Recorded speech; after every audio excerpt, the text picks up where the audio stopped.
Hello, everyone. Welcome back to Fluent Vibe Podcast. I'm Ria. And I'm Ethan. Today, we're talking about something that affects almost every English learner, something invisible, something powerful, something that often stops people from speaking even when they know the words. The fear of making mistakes.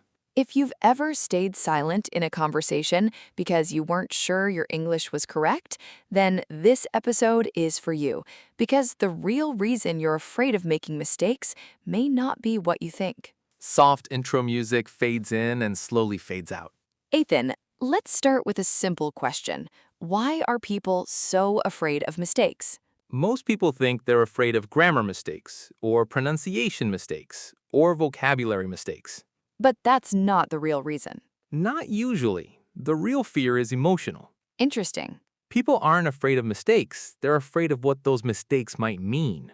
Meaning? They fear being judged, being embarrassed, looking unintelligent, feeling rejected.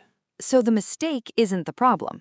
The meaning attached to the mistake is the problem. That's powerful. Let's imagine a learner named Sarah. Okay. Sarah knows English. She studies every day. She understands podcasts. She watches English videos. Sounds like a dedicated learner. But whenever she speaks English, her confidence disappears. A very common situation. Why? Because Sarah isn't thinking about communication, she's thinking about judgment. And that changes everything.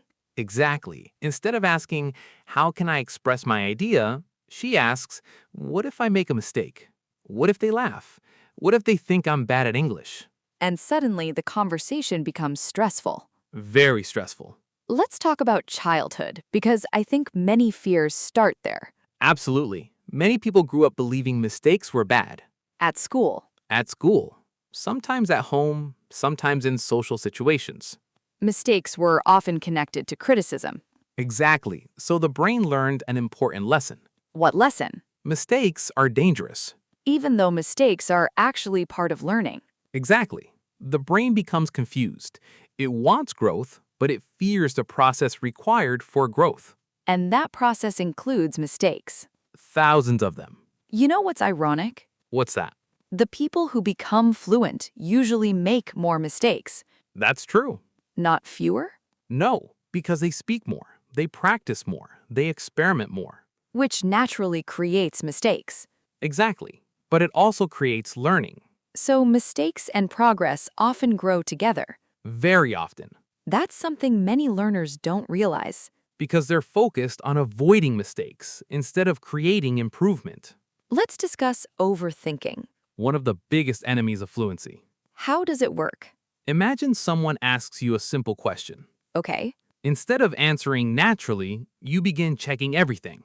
Grammar, vocabulary, pronunciation, sentence structure. all at the same time. Exactly. And while you're analyzing, the conversation keeps moving. That's so common. Because perfectionism often disguises itself as preparation, but actually creates hesitation. And hesitation creates anxiety, which creates even more hesitation. A cycle that repeats itself. Let's imagine two English learners. Okay, The first learner speaks even when nervous, good. makes mistakes, learns, keeps going. And grows steadily. The second learner waits until everything feels perfect. A very dangerous habit.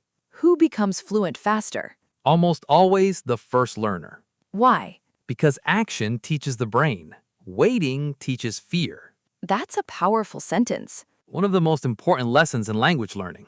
So, what is the real reason people fear English mistakes? Because deep down, they fear judgment, not grammar. They fear embarrassment, not vocabulary. They fear rejection, not pronunciation. And once they understand that, everything starts changing. Because now they can focus on the real problem, the fear itself. Instead of blaming their English. Exactly. And once you understand the fear, you can finally begin overcoming it. Exactly.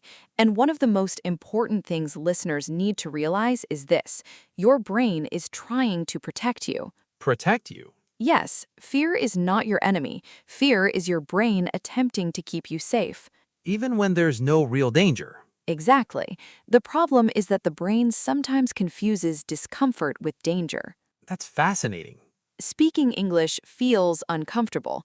The brain interprets that discomfort as a threat, and suddenly fear appears, even though nothing dangerous is actually happening. Exactly. Let's imagine you're in a conversation. Okay. You're in a conversation. Someone asks you a question in English, A normal situation. but instantly your heart starts beating faster.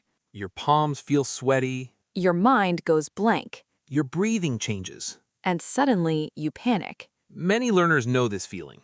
Very well, because the brain believes something important is at stake. Your social image. Exactly. How others see you. But here's something interesting. What's that? People often respect effort more than perfection. Very true. When someone tries to speak a second language, most people admire the courage. Not the mistakes. Yet learners focus only on mistakes. Because fear narrows attention. Meaning? Fear makes us focus on negatives, mistakes, problems, embarrassment, And ignore positives. progress, growth, improvement, courage. That's such an important insight. Because growth becomes invisible when fear controls attention. Let's talk about perfectionism again. A major source of fear.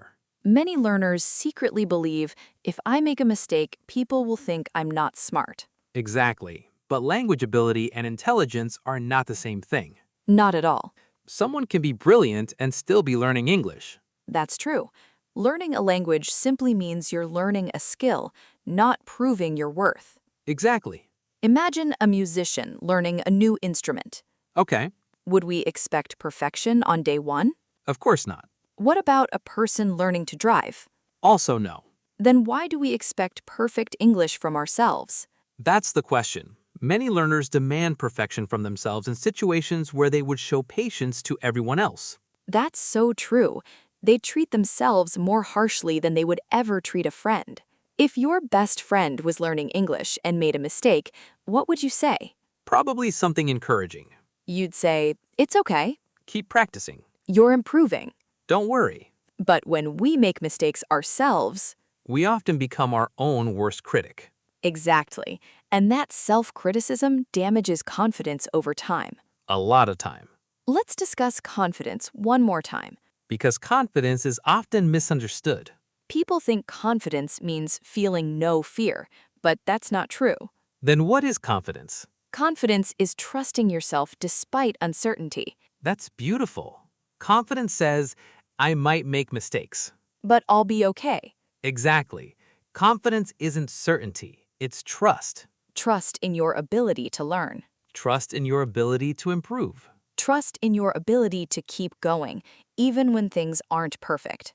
And perhaps that's the biggest lesson of today's episode. Go ahead. Mistakes are not evidence that you're failing. They're evidence that you're participating. They're evidence that you're trying. They're evidence that you're growing Every fluent speaker made thousands of mistakes, and survived every single one. which means your mistakes are not stopping your fluency. Fear of mistakes is. And the moment you begin speaking despite that fear, your journey changes. Your confidence changes. Your English changes. Your future changes. One conversation at a time, one brave sentence at a time. One imperfect moment at a time. Because fluency isn't built through perfection, It's built through practice, not through waiting, but through speaking. not through fear, but through courage. To be continued.